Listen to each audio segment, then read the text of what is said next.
Baik, terima kasih. Salam damai, Pax et Bonum, Pace et Bene untuk kita semua di Lat Zoom ini dengan tema pengajaran Kidung Gita Sang Surya dari Santo Fransiskus Assisi. Mungkin dengan judul lebih spesifik nanti berpandangan kontemplatif terhadap sesama dan alam ciptaan Tuhan menjadi saudara bagi semua. Baik, para suster, frater, Romo, Bapak, Ibu, saudara-saudari terkasih, eh, sebagai pengantar bahwa mungkin kita tahu, ya paling tidak para Fransiskan, pengikut Santo Fransiskus dan juga kita, bahwa Santo Fransiskus dikenal sebagai pencinta lingkungan hidup, ya, yang berdamai, berdialog dengan ya yang berbeda, juga dengan alam ciptaan dan sesama. Dan tahun ini, tahun ini para Fransiskan merayakan 800 tahun. Sebenarnya juga ya seluruh gereja merayakan 800 tahun kidung ini diciptakan. Maka dalam pengajaran ini ada 4 bagian nanti. Yang pertama itu apa itu kidung kita Sang Surya, lalu bagaimana dialog dengan seluruh alam dan ciptaan, dan kemudian bagaimana kita sampai kepada kontemplasi terhadap sesama ciptaan dan menjadi saudara bagi semua. Baik, Santo Fransiskus Assisi, ya kita tahu bahwa dia ketika menyusun menyusun nyanyian ini dia sedang mengalami sakit, ya bahkan mengalami kebutaan. Dengan satu pandangan iman dipenuhi dengan rasa syukur, mengkontemplasikan keagungan Sang Pencipta. Ia berhasil untuk menerima kehadiran Sang Juru Selamat, Sang Pencipta, dan menganugerahkan makna yang dalam sekalipun dalam penderitaan. Santo Fransiskus ketika menulis kidung ini, yang nyanyian yang luar biasa ini, dia dalam situasi sedang dalam penderitaan, bahkan hampir buta. Namun dalam situasi menderita begitu, dia mampu menciptakan core ciptaan yang mengkontemplasikan, memuji dan berterima kasih kepada Allah Pencipta. Inilah prinsip utama yang menganugerahkan rahmat dan kebaikan. Maka rahmat dan kebaikan itu bukan karena dipenuhi apa yang diinginkan oleh keinginan daging, tetapi bagaimana kita ikut ambil bagian dalam penderitaan Kristus, dan di sana kita mampu mengalaminya dengan penuh sukacita. Ini menjadi transformasi dalam hidup setiap murid Kristus. Maka sungguh nyanyian ini adalah ekspresi dari pengakuan dari iman Santo Fransiskus dan perjalanan kehidupan dan pertobatannya yang mengkonformasikan kepada Kristus, yang bentukkan dirinya dengan Kristus sendiri di dalam kehidupannya melalui satu nyanyian pujian dan memproklamasikan persaudaraan terhadap semua ciptaan dan keindahannya. Maka dikatakan begini, Fransiskus mengkontemplasikan dalam segala sesuatu yang baik, lebih baik dan mengikuti jejak kaki yang tercetak pada ciptaan, mengikuti kemana saja yang terkasih. Di segala sesuatu ia membuat satu tangga untuk naik dan menarik dia kepada semua ciptaan dan semua merindukannya. Maka dengan mengenal paling tidak kidung ini atau kita nyanyikan, apalagi tahun ini 800 tahun, mengundang kita semua untuk melihat secara jujur bagaimana hubungan kita dengan sesama ciptaan lainnya. Apakah sebagai seorang penguasa yang sombong, apakah sebagai seorang konsumator, atau sebagai seorang yang mengagumi ciptaan dan Sang Pencipta. Dan ini menjadi tantangan ekologi dan antropologi di zaman kita ini. Kita sangat disemangati oleh Paus Fransiskus misalnya dengan Laudato Si yang kita rayakan juga tahun ini 10 tahun ya.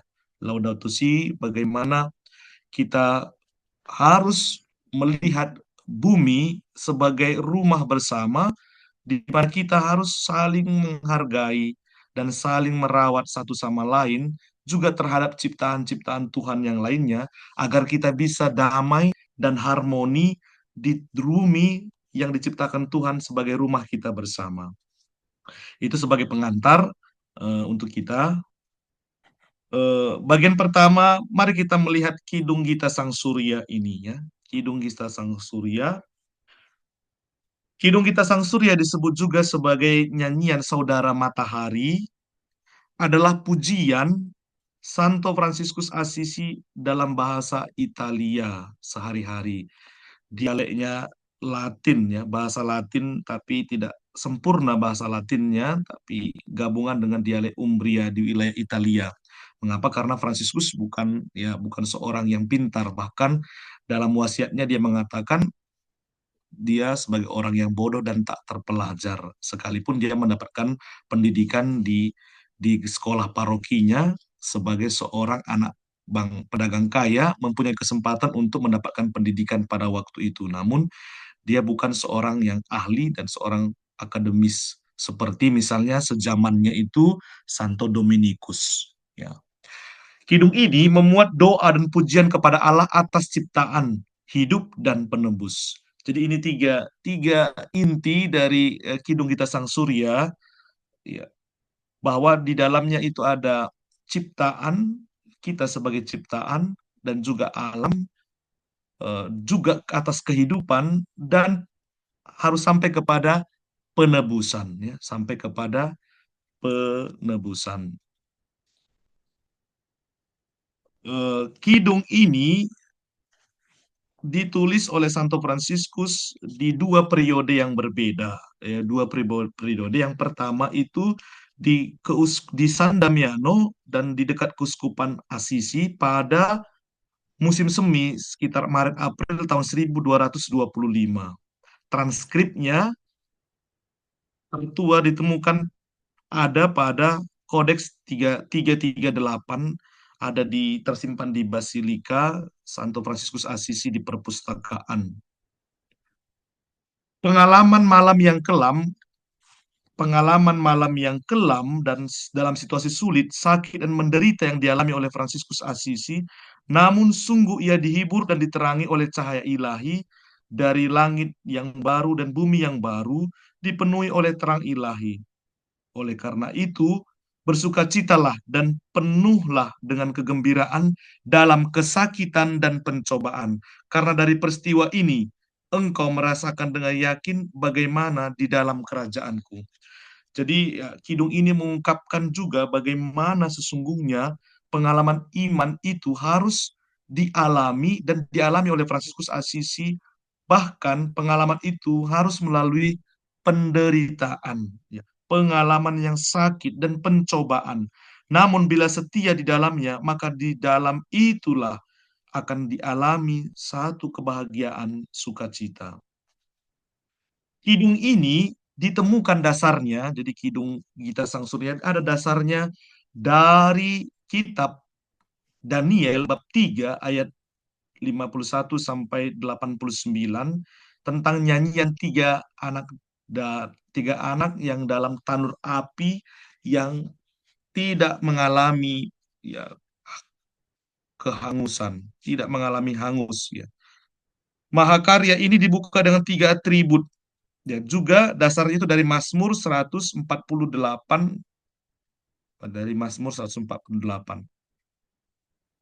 Kidung ini dibuka dengan atribut tiga Allah, tiga nama Allah tertinggi. Nama Allah itu atributnya Maha Luhur, Maha Kuasa, dan Maha Baik. Menggambarkan dimensi vertikal yang mengangkat semua ciptaan kepada keilahian. Ciptaan sesungguhnya indah dan tak tercemar. Jadi mungkin ini salah satu yang sangat baik untuk kita refleksikan juga bahwa Santo Fransiskus merefleksikan bahwa ciptaan sesungguhnya indah dan tak tercemar. Tercemar. Dari sini tampak bahwa yang buruk atau yang jahat tidak ada dalam Tuhan juga di bumi. Karena dalam naturanya, dalam alamiahnya, ciptaan itu baik. Hanya menjadi tidak baik karena digunakan, disalahgunakan dengan cara yang tidak baik. Maka kidung kita Sang Surya ini dikelompokkan dalam tiga bagian, dalam beberapa bagian. Bagian pertama itu ada pujian dan syukur. Ya, mungkin nanti bisa juga dilihat di internet atau di mana nyanyian Kidung Kita Sang Surya ini. Terpujilah Engkau Tuhan. Ya, jadi bagian pertama itu selalu pujian dan syukur. Terima kasih kepada Tuhan yang tertinggi, yang menjamin keselamatan yang akan datang. Jadi pujian dan syukur dan terima kasih kepada Tuhan yang tertinggi, dan Dia akan menjamin keselamatan yang akan datang. Ada sertifikat yang telah dijanjikan oleh Tuhan di masa mendatang bagi setiap orang yang sungguh hidup dalam pujian dan syukur, di mana sukacita masa mendatang itu yang mata kita dan telinga kita tidak bisa mendengar. Namun di sana kita akan mengalaminya secara langsung bila kita setelah menyelesaikan hidup kita di dunia. Lalu yang kedua ada syukur kepada keindahan terang dan tubuh langit. Ya, terang itu ada matahari, bulan, dan bintang-bintang. Lalu syukur kepada berbagai persaudaraan dengan empat elemen yang membentuk bumi. Angin, air, api, dan tanah atau ibu pertiwi. Jadi syukur atas pengampunan dari penderitaan dan bahkan dari kematian. Maka kita tahu bahwa Fransiskus memanggil kematian itu sebagai saudari maut. Karena tadi ada 3 poin tadi kan, Gidong ini ya, ciptaan, hidup, dan penebusan. Karena ada penebusan. Karena penebusan terjadi saat kita mengalami kematian, penebusan sempurna itu ketika kita menyelesaikan hidup di dunia ini. Ini menjadi nyanyian Paskah dari bumi baru yang Kristus akan serahkan kepada Bapa dan kepada setiap orang yang percaya kepadanya. Lalu bagian terakhir adalah undangan untuk hidup dalam damai, dalam harmoni, dan undangan untuk senantiasa menjadi pembawa sukacita Tuhan, kegembiraan Tuhan. Dan ini menjadi panggilan setiap pengikut Kristus, dan terutama para Fransiskan, pengikut Santo Fransiskus itu slogannya itulah Joya Francescana, ya, senantiasa membawa sukacita Fransiskan, karena sebagai pengikut Kristus kita harus bersukacita sekalipun di dalam penderitaan di dalam kehidupan kita. Ini bagian pertama tentang kidung ini ya, kidung kita Sang Surya ya. Lalu bagian yang kedua, mari kita melihat bahwa dalam kidung ini kita temukan dialog dengan seluruh alam dan ciptaan. Di dalamnya kita temukan visi antropologis, nyanyian kita Sang Surya secara menyeluruh dalam nyanyian biblis, nyanyian Trianggolo, artinya adanya Allah, manusia, dan kosmik. Fransiskus mengafirmasi bahwa segala sesuatu menjadi pujian. Ya. Segala sesuatu menjadi pujian. Manusia berdoa kepada Tuhan, dan seluruh ciptaan yang berhubungan dengan manusia akan mengkondisikan adanya hubungan dan relasi persaudaraan. Ya, relasi persaudaraan ketika manusia berdoa kepada Allah, dia juga terkondisikan ya berelasi dengan ciptaan yang lain. Maka Fransiskus memanggil saudara matahari, saudari bulan, saudara angin, saudari air, saudara api, maut, bahkan saudari maut, serta saudari ibu pertiwi. Semua ini saling terkait dengan membentuk satu jahitan yang sifatnya harmonis. Sebagaimana termaktub dalam kitab Kejadian bab 2 sampai bab 3, bagaimana ketika Allah bersabda, ya menjadi baik adanya, dan semua yang menjadi sabda Tuhan itu yang diciptakan itu harmonis. Hanya menjadi tidak harmonis ya karena manusia yang dipercayakan itu menyalahgunakan kebebasannya. Oleh karena itu, visi antropologis manusia dan ciptaan dan relasi dengan Allah senantiasa terhubung satu dengan yang lain. Bukan hanya dengan Allah sang penciptanya, tetapi juga dengan semua manusia dan sesama dan seluruh alam ciptaan. baik yang masih bernyawa maupun yang sudah tidak bernyawa. Seperti tanah kan tidak bernyawa, air, api. Maka ketika manusia berelasi dengan Allah, Sang Penciptanya, maka manusia juga harus berelasi dengan ciptaan Tuhan yang lainnya, karena di sana ada koneksi hubungan satu sama lain. Di sanalah visi antropologis dari kidung ini yang telah diciptakan oleh Santo Fransiskus. Yang berikut, di dalam kidung ini termaktub panggilan dari setiap manusia untuk hidup dalam pertobatan terus-menerus. Karena apa? Karena dunia tidak sampai dikerdilkan pada hal-hal yang eksternal dan perbuatan-perbuatan superioritas di dunia ini. Karena sejatinya apa yang ada itu baik adanya. Namun ketika yang baik adanya itu disalahgunakan, akan menjadi ketimpangan.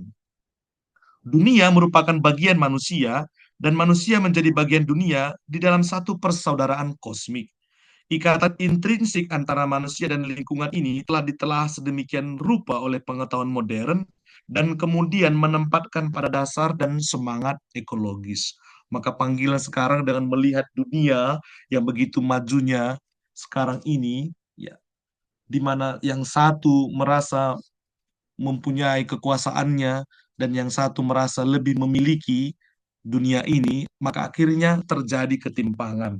Terjadi, kita katakan, situasi yang tidak nyaman di bumi tempat kita bersama. Misalnya pemanasan global, misalnya ketimpangan dari berbagai, ya, aspek yang ada, ya, karena manusia bukan menjadi saudara bagi sesama dan ciptaan, tetapi menjadi penguasa yang tidak bertanggung jawab. Maka dalam kidung ini dipanggil setiap orang untuk hidup dalam pertobatan, agar sungguh dengan melakukan pertobatan mengarahkan diri kepada Tuhan, akhirnya tatanan relasi dengan Tuhan dan sesama menjadi harmonis dan damai. Selanjutnya, selain panggilan pertobatan, juga panggilan untuk senantiasa berelasi dan bersekutu. Maka Fransiskus dalam kidung ini menempatkan dirinya sebagai pribadi yang dikasihi oleh Tuhan. Nah, ini sangat penting, ya. Kita bisa berelasi dengan sesama bila kita pertama-tama mengalami kasih Tuhan sendiri. Sekalipun kekurangan, keberdosaan kita alami, kita lakukan, namun panggilan untuk kembali kepada pertobatan menempatkan kita sebagai pribadi yang tetap dikasihi oleh Tuhan. Kasih inilah yang akan kita tanggapi terus-menerus, dan tanggapan itu tentu membantu kita untuk juga berdamai dengan sesama. Dan berdamai dengan sesama berarti kita dipanggil untuk bersekutu, berelasi.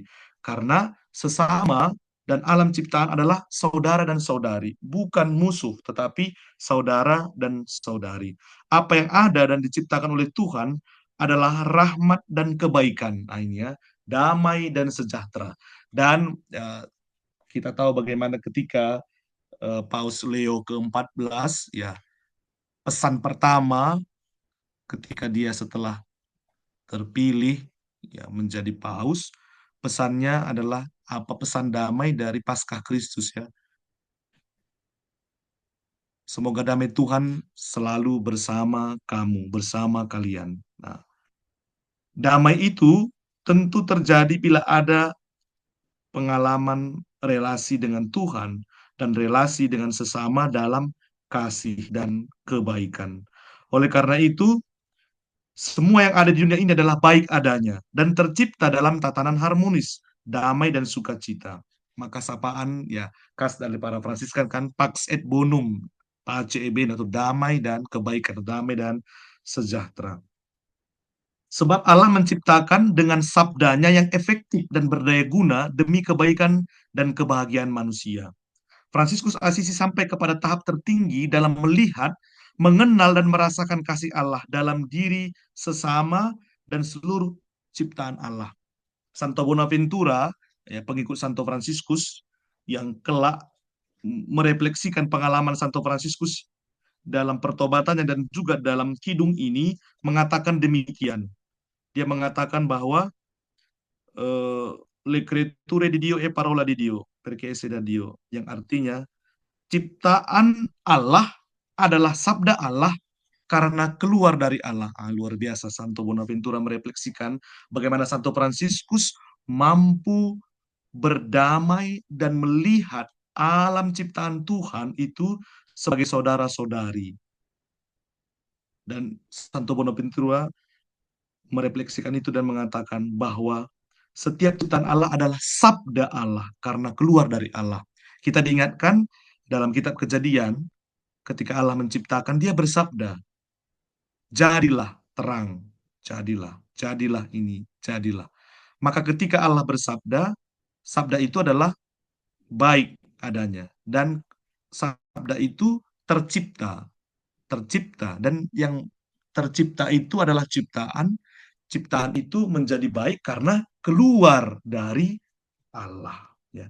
Maka ciptaan Allah adalah sabda Allah karena keluar dari Allah.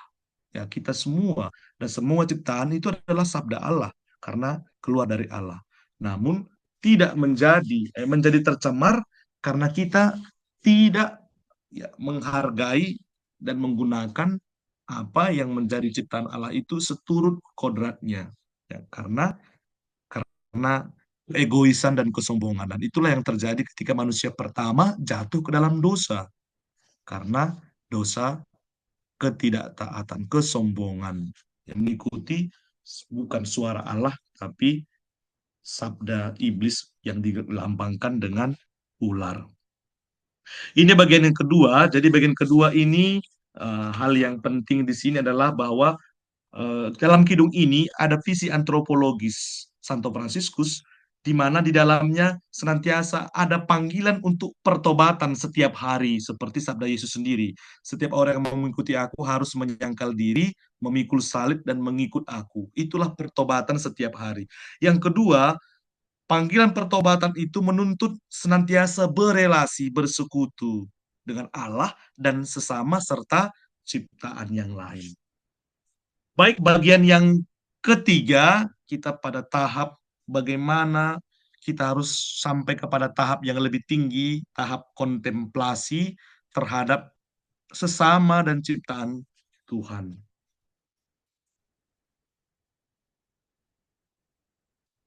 Santo Fransiskus eh, memandang sesama dan ciptaan itu di dalam kidung ini dengan pandangan tiga dimensi ini. Tiga dimensi ini kita temukan di dalam kidung ini. Uh, ada 3G di dalam bahasa Italia. Tiga ini yang memudahkan nanti, ya. Bersyukur, ya. Ini yang pertama. Seorang yang mampu sampai kepada tahap kontemplasi. Tahap kontemplasi adalah tahap di mana seseorang mampu untuk merasakan kehadiran Tuhan dalam dirinya, dan dia mampu untuk melihat yang lain juga sebagai tanda kehadiran Allah sendiri. Bila ada tiga dimensi ini yang terus-menerus diperbaharui dalam kehidupan seorang murid Kristus. Yang pertama, bersyukur. Fransiskus memuji Tuhan karena dia layak dipuji. Mengenal bahwa semua rahmat itu telah diberikan kepada kita dari Allah yang begitu baik.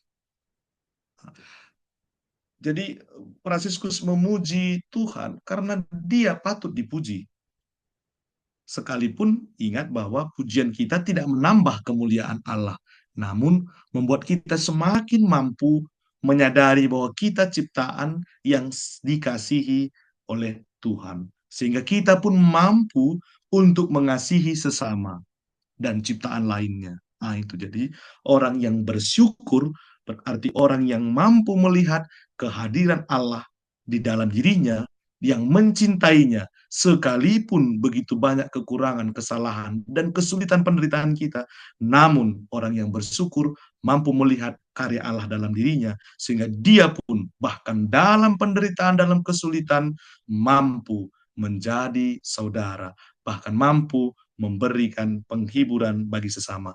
Dan itu telah dialami oleh Santo Fransiskus dalam kidung ini, bagaimana dia dalam penderitaan tadi, dalam sakit mata yang hampir buta, dalam penderitaan, bahkan para pengikutnya pun meninggalkan dia dalam situasi itu, dia tidak mengeluh, namun bersyukur. Mengembalikan semuanya itu kepada Tuhan. Ini poin yang pertama, tahap bagaimana kita sampai kepada tahap kontemplasi, dan terutama dari kidung ini adalah tahap kontemplasi Santo Fransiskus Asisi dalam pengalaman pertobatan mengikuti Kristus. Yang kedua, gratuita, berarti gratis, cuma-cuma. Fransiskus dari rasa syukurnya yang mendalam itu, dia rasakan bahwa semua itu diterima secara gratis. Artinya, posisi kebatinan untuk berani memberi dan keluar dari dirinya sendiri yang tak lain merupakan dinamika sesungguhnya dari sebuah relasi pribadi. Kehidupan itu bertumbuh dan berkembang semakin matang dalam ukuran di mana kita memberi bagi kehidupan yang lain. Semakin matang seseorang di dalam iman, lebih dalam kehidupan rohani, manakala dirinya senantiasa mampu keluar dan menjadi pembawa, pemberi. Dan ini dialami oleh Santo Fransiskus Assisi. Dia mampu untuk keluar dari dirinya. Sekalipun dia menderita, dia tetap bisa memberikan penghiburan kepada yang lain. Karena apa? Karena semua yang ada padanya, dia terima dengan cuma-cuma. Maka semuanya pun dia berikan kepada yang lain, tanpa harus mengharapkan imbalan. Bahkan kita tahu bagaimana pertobatan radikal Santo Fransiskus yang melepaskan semua, bahkan warisannya, bahkan bentuk radikal yang luar biasa, menanggalkan pakaiannya, menyerahkan kepada orang tuanya, dan mulai sekarang dia dengan bebas melayani Tuhan, melayani sesama sebagai seorang ya yang miskin, yang menderita, mengikuti Kristus yang miskin dan tersalib sebagai pengembara. Itu yang kedua, senantiasa hidup dalam gratis, dalam arti bahwa bersyukur bahwa apa yang kita terima itu kita terima dari Tuhan dengan cuma-cuma. Dan kita pun diminta untuk berbagi, karena tidak ada apapun yang ada pada kita yang kita pertahankan ketika kita nanti meninggalkan dunia ini. Maka semuanya sebenarnya untuk semua. Ya, tidak ada yang dapat kita pertahankan. Kita ingat bacaan Injil 2 minggu yang lalu, kalau tidak salah, seorang yang kaya yang merasa bahwa sudah cukup menyimpan semuanya dan sudah cukup nanti ini untuk beberapa puluh tahun ke depan. Bersenang-senanglah jiwaku, katanya. Kalau Tuhan katakan, tidak tahukah malam ini akan diambil semuanya, untuk apa semuanya dikumpulkan. Nah, itu gambaran bahwa semua kita terima dengan cuma-cuma, maka berjuanglah untuk memberikannya dengan cuma-cuma, karena kita hanya instrumen, alat untuk menjadi tanda kehadiran kebaikan kasih bagi sesama. Itu yang kedua, gratis, cuma-cuma. Dan yang ketiga, sampai kepada tahap joya, sukacita. Panggilan untuk senantiasa bersuka cita. Sukacita bukan karena pertama-tama sukacita eksternal, tapi sukacita hati, di mana kita mengalaminya karena relasi yang intim dengan Allah sendiri, dan relasi itu kita terima sebagai rahmat, dan kita pun mampu melihat alam dan sesama sebagai rahmat dalam relasi kasih. Itulah yang membawa sukacita, karena tinggal dalam relasi kasih. Relasi yang baik dengan Tuhan dan sesama mengantar kita pada sukacita sejati. Sukacita ini juga merangkul semua ciptaan yang lain dan yang ada di sekitar kita, sehingga kita mampu berdamai dengan sesama dan dunia di sekitar kita. Orang yang tidak pernah berdamai tidak akan pernah mengalami sukacita. Maka berdamailah dengan Tuhan, dengan sesama, bahkan juga dengan ciptaan yang lain. Maka seruan-seruan selalu katakan pertobatan ekologis katanya kan. Bertobat, mari kita menjaga alam kita. Ya. Mari kita ya melihat menggunakan apa yang ada untuk kebaikan kita dan juga untuk kebaikan dunia di mana kita hidup. Baik, ini poin yang ketiga dan poin yang keempat. Ini poin keempat. Ini saya kira ini mungkin sebagai kesimpulannya bahwa kita panggilan atas kidung ini bagi kita di zaman ini adalah kita dipanggil untuk menjadi saudara bagi semua, hidup sebagai saudara. Dalam tulisan-tulisan Fransiskus, terminologi atau vokabulari kosakata Fransiskus itu yang paling banyak dalam tulisannya itu Tuhan. Nah, dan yang kedua setelah Tuhan itu saudara. Nah, maka bagi Fransiskus menjadi saudara itu bukan soal perasaan, tetapi bagaimana relasi yang sungguh didasarkan pada kasih. Maka ordo yang didirikannya kan Ordo Saudara Dina, kan misalnya Ordo Saudara Dina Kapusin, Ordo Saudara Dina OFM, Ordo Saudara Dina Konventual, dan Ordo Saudara. Jadi persaudaraan menjadi karakteristik dari ordo yang didirikan oleh Santo Fransiskus.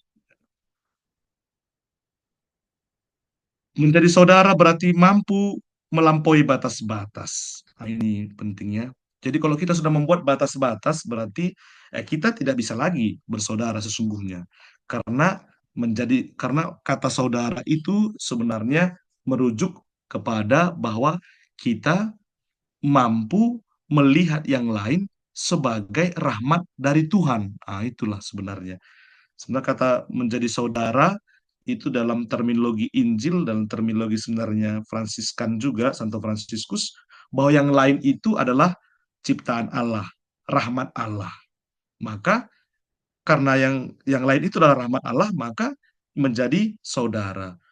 Kita menjadi saudara bukan karena satu suku, ya, satu keturunan, tetapi karena panggilan Allah sendiri yang telah tercurah ke dalam setiap ciptaan Allah.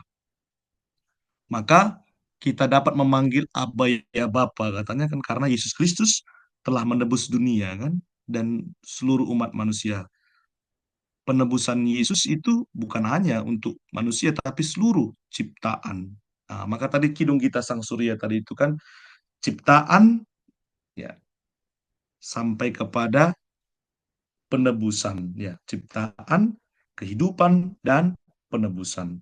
Jadi apa yang diciptakan ini baik, dalam kehidupan ini banyak tantangan, kesulitannya, banyak kejatuhan, kelemahan, keberdosaan, namun harus tadi kembali kepada pertobatan, ya, kembali lagi menjalin relasi, ya, relasi dengan Allah dan sesama serta seluruh ciptaan agar sungguh nanti memperoleh penebusan dalam saat kita meninggalkan kehidupan secara definitif di dunia ini.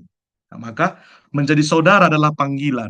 Jadi kidung ini memuat sebenarnya juga adalah bagaimana panggilan harmonis sejak ketika manusia dan seluruh alam diciptakan dalam damai. Maka kidung ini menjadi seruan agar agar dunia dan seluruh ciptaan dalam hal ini tentu manusia merefleksikan bahwa panggilan kita untuk kembali berdamai dengan semua. Maka pengalaman Santo Fransiskus berdamai dengan semua dan melampaui batas-batas. Misalnya pengalamannya itu beberapa bisa kita lihat mundur tadi sedikit.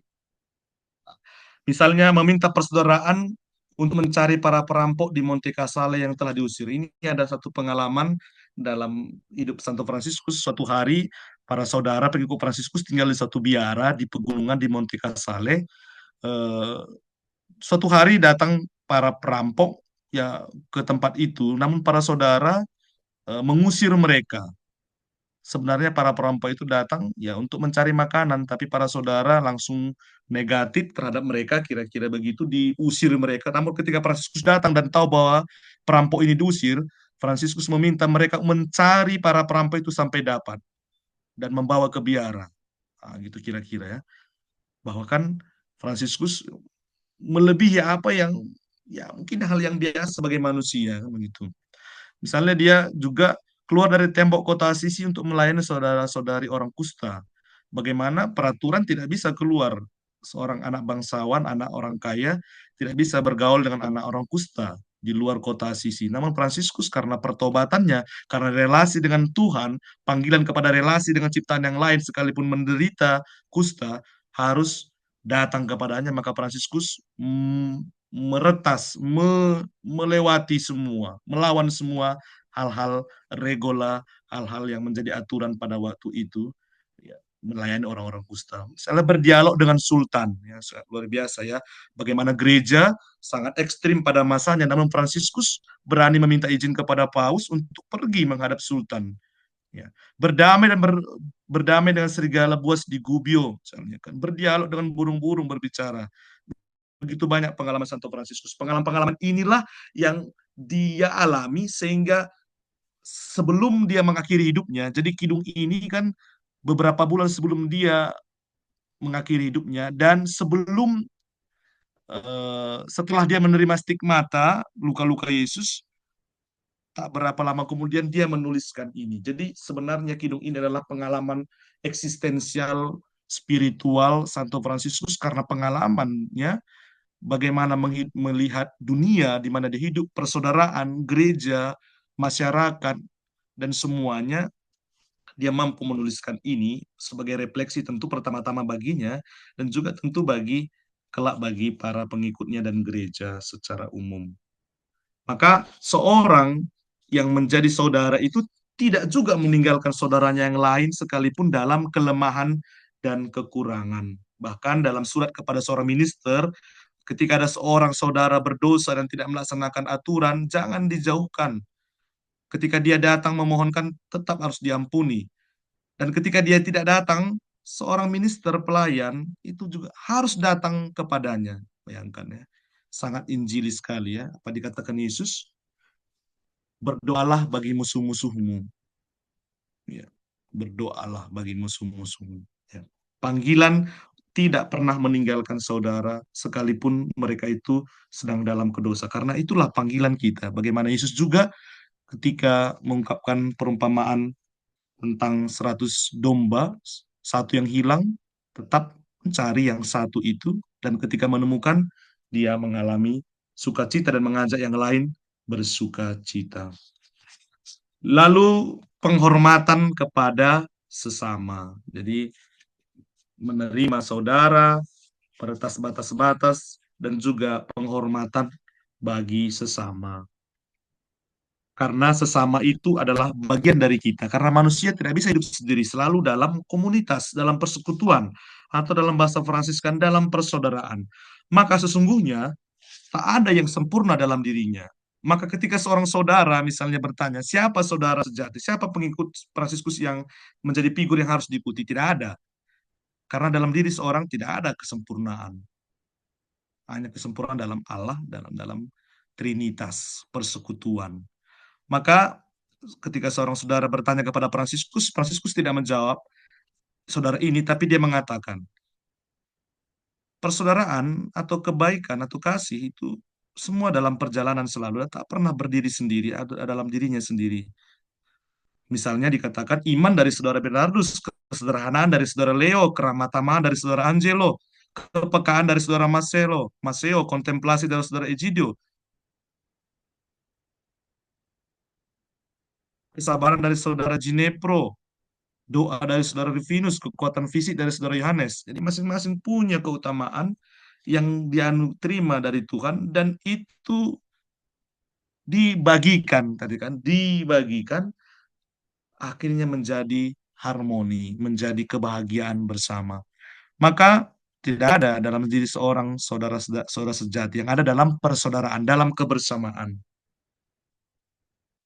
di dalam ya, kehidupan bersama itulah tampak ya secara nyata eh, kehadiran Allah kasih dan kebaikannya. Maka Yesus sendiri mengatakan, di mana dua atau tiga orang berkumpul dalam namaku, aku hadir di situ.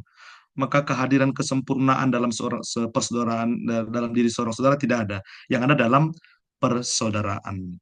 Maka kesempurnaan saudara Dina yang otentik, murni, asli bukan cita-cita abstrak atau dalam dunia ide, tetapi inkarnasi lahir hadir dengan cara yang mungkin ketika setiap pribadi mempersembahkan, memberikan apa yang sungguh ia telah terima dari Tuhan dalam ya dalam kebersamaan, dalam persekutuan, dalam membangun kehidupan bersama. Maka dari itu eh, kidung ini menjadi misi gereja, misi Santo Fransiskus terutama, dan juga misi para pengikut Santo Fransiskus dan tentu murid-murid Kristus agar kita sungguh menjadi pribadi yang bersaudara, yang melihat setiap ciptaan Tuhan sebagai rahmat dan mengembalikan rahmat itu kepada Tuhan, sehingga kita bisa menghadirkan kerajaan Allah yang damai, yang penuh kasih, dan sukacita.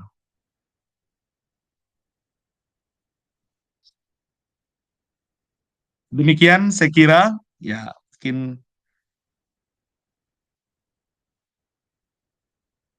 ini ada tiga kata ini ya bisa membantu kita bahwa sebuah persaudaraan, persaudaraan dimanapun kita berada itu, ya persaudaraan dengan alam sesama ciptaan itu kita terima, diberikan kepada kita sebagai anugerah, kita terima dengan cuma-cuma, lalu kita jaga, kita rawat. Nah, inilah persaudaraan ekologis dan persaudaraan bumi tempat kita bersama itu kita terima dari Tuhan karena kita diciptakan, yang lain diciptakan sebagai rahmat Allah, ya.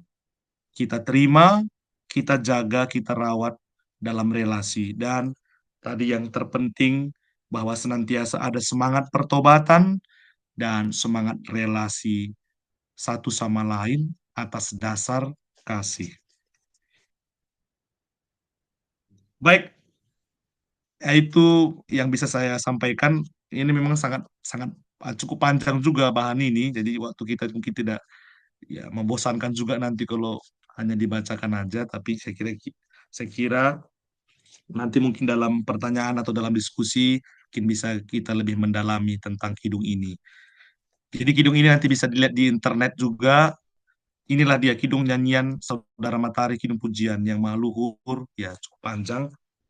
Biasanya para Fransiskan sudah hafal lagunya ini. Bagi yang lain nanti bisa dilihat di internet.